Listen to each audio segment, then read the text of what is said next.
Good morning, students. I hope you are fit and fine at your home. Today, we are going to discuss in solid state about electrical properties of solids. Electrical properties of solids. Electrical properties. As we all know, that the solids are used in many devices, electrical or semiconductor devices. So, it is very important to learn their electrical properties, their conductivities.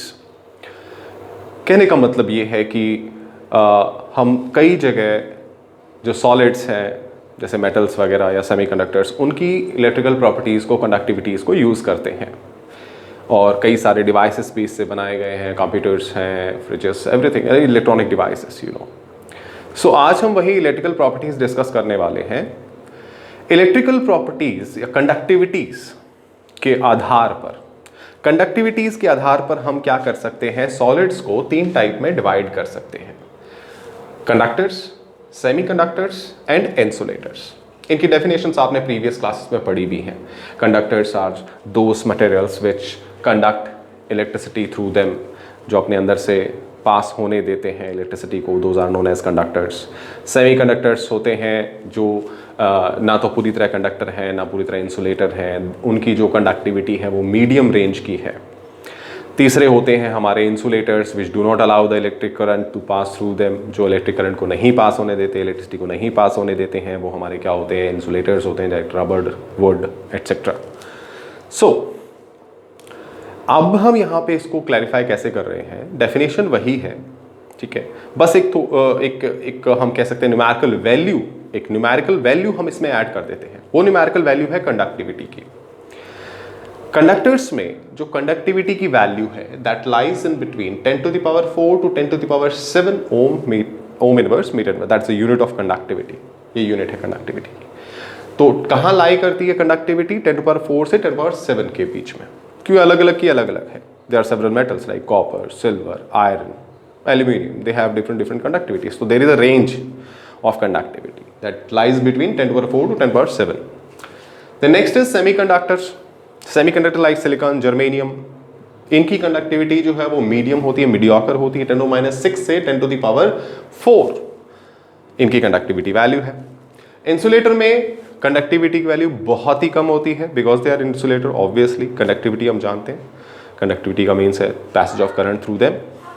यहाँ पे conductivity value बहुत ही ज़्यादा low है, that is 10⁻20 to 10⁻10 ohm inverse metre inverse. तो this is the numerical value. ये वो numerical value जो हम ऐड करते हैं इस डेफिनेशन के साथ, बाकी डेफिनेशन सेम है।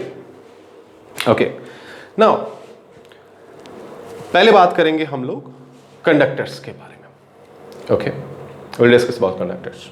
Now conductors can be further classified or you can say divided into two types. These are metallic conductor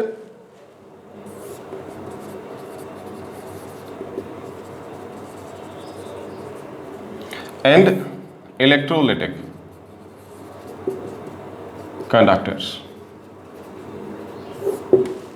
Metallic and electrolytic conductors. As we know कि कंडक्टिविटी के लिए कोई भी एलिमेंट है, कोई भी मटेरियल है, उसको कंडक्ट करने के लिए, इलेक्ट्रिक करंट को कंडक्ट करने के लिए दो में से कोई एक रिक्वायरमेंट होती है। दो कौन सी रिक्वायरमेंट है? वो ये है, इफ़ या तो उनके पास क्या हो, फ्री इलेक्ट्रॉन्स हो और या फिर फ्री आयंस हो।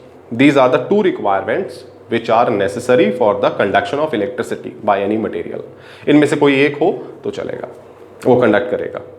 सो फर्स्ट कौन सा है? इलेक्ट्रॉन्स, फ्री इलेक्ट्रॉन्स होने चाहिए या फिर उसके पास क्या होने चाहिए? फ्री आयंस होने चाहिए। इन्हीं पे बेस्ड ये क्लासिफिकेशन भी है, मेटलिक कंडक्टर एंड आपके इलेक्ट्रोलाइटिक कंडक्टर्स। चलिए हम पहले मेटलिक कंडक्टर्स की बात कर लेते हैं। मेटलिक कंडक्टर्स क्या है? Metallic conductors, metals as a name indicates, हम बात करें मेटल्स की, कॉपर है, आयरन है, एल्यूमिनियम है, सिल्वर है।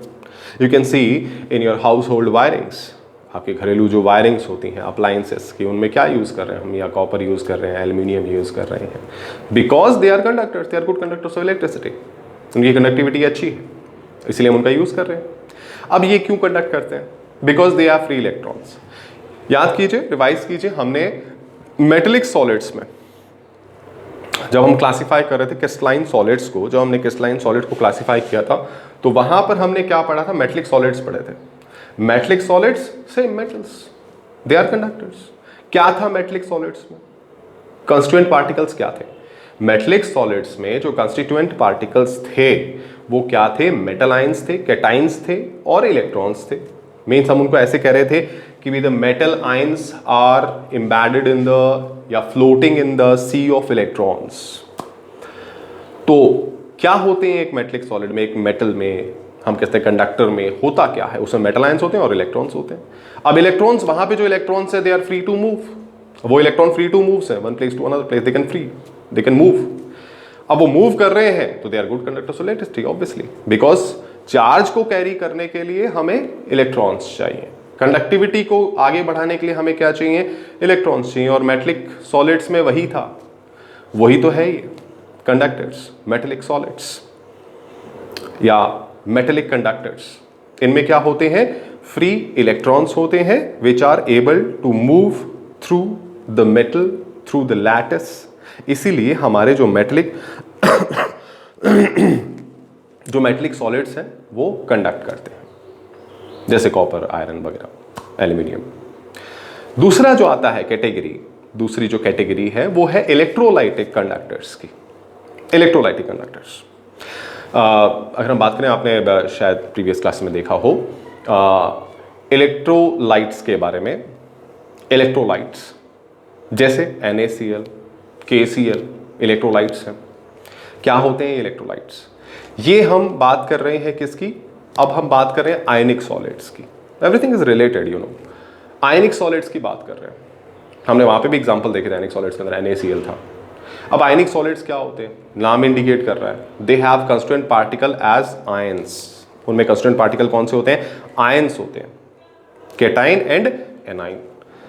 और आपको याद होगा हमने वहां पे भी देखा था कि कोई भी आयनिक सॉलिड है वो अपने सॉलिड फॉर्म में इंसुलेटर की तरह बिहेव करता है, और लिक्विड फॉर्म में या मॉल्टन, एक्वस फॉर्म में, पानी के साथ मिला देंगे तो एक्वस फॉर्म में या मॉल्टन फॉर्म में, पिघले हुए फॉर्म में वो क्या होता है? कंडक्टर होता है। ये बात हमने पढ़ी थी वहां पे जब हम आयनिक सॉलिड को डिस्कस कर रहे थे, उसकी प्रॉपर्टीज में हमने पढ़ी थी। The same thing is here, when they are dissolved in water. जब हम उनको वाटर में डिसॉल्व कर देते हैं इन आयनिक सॉल्ट्स को, आयनिक सॉलिड्स को, they become electrolytes, they behave as electrolytes. Means वो डिसोशिएट हो जाते हैं। जैसे NaCl है, NaCl क्या हो जाएगा, किसमें डिसोशिएट हो जाएगा? जैसे आप वाटर में इसको मिलाएंगे, ये डिसोशिएट हो जाएगा आपका Na पॉजिटिव प्लस में Cl नेगेटिव में। Now they become ions and they start conducting electricity. Charged है भाई, तो वो इलेक्ट्रिसिटी कंडक्ट करना शुरू कर देते हैं। इस तरीके के जो हमारे कंडक्टर्स हैं उनको हम क्या बोलते हैं? इलेक्ट्रोलाइटिक कंडक्टर्स बोलते हैं, क्योंकि यहां पे जो कंडक्टिविटी है वो किसकी थ्रू हो रही है? आयंस के थ्रू। ओके, नाउ इलेक्ट्रोलाइट्स भी दो टाइप के हैं, strong electrolyte and weak electrolyte. Strong electrolyte जैसे कि NaCl, ये वो होते हैं जो अच्छी तरह क्या हो जाते हैं? वाटर में डिसोशिएट हो जाते हैं। हमने कंस्टिट्यूएंट आयन में, जैसे ही आप पानी में मिलाएंगे पूरी तरह Na पॉजिटिव Cl नेगेटिव अलग अलग हो जाएंगे NaCl के अंदर से। वो स्ट्रॉन्ग इलेक्ट्रोलाइट्स होते हैं, कंडक्टिविटी भी ज़्यादा है। फिर होते हैं वीक इलेक्ट्रोलाइट्स। वीक इलेक्ट्रोलाइट्स वो होते हैं जिनके अंदर क्या है? कंडक्टिविटी वैल्यू कम होती है, मींस वो पूरी तरह डिसोशिएट नहीं होते अपने कंस्टिट्यूएंट आयंस के अंदर। जैसे for example CH3COOH, acetic acid, ये किस में डिसोशिएट हो रहा है? CH3COO नेगेटिव प्लस में H पॉजिटिव। अब ये पूरी तरह डिसोशिएट नहीं होता, अपने कंस्टिट्यूएंट कैटाइन और एनाइन में पूरी तरह डिसोशिएट नहीं होता है। That's why it is known as weak electrolyte, conductivity value भी कम है।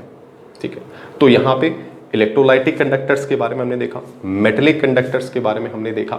दो टाइप के आपके कंडक्टर्स होते हैं जो डिफाइन किस बेस पे किए गए कि उनमें कंस्टिट्यूएंट जो पार्टिकल्स है, जो कंडक्टिंग पार्टिकल है वो कौन है। यहाँ पे कंडक्टिंग पार्टिकल मेटेलिक सॉलिड के अंदर कौन हो जाता है? मेटेलिक कंडक्टर के अंदर कौन हो जाता है? आपके इलेक्ट्रॉन्स होते हैं। और इलेक्ट्रोलाइटिक कंडक्टर्स के अंदर कौन होते हैं? आयंस होते हैं। So students, this was the topic about the electrical properties. We'll continue it further. If you have any doubt, you can contact me on my WhatsApp number. Thank you.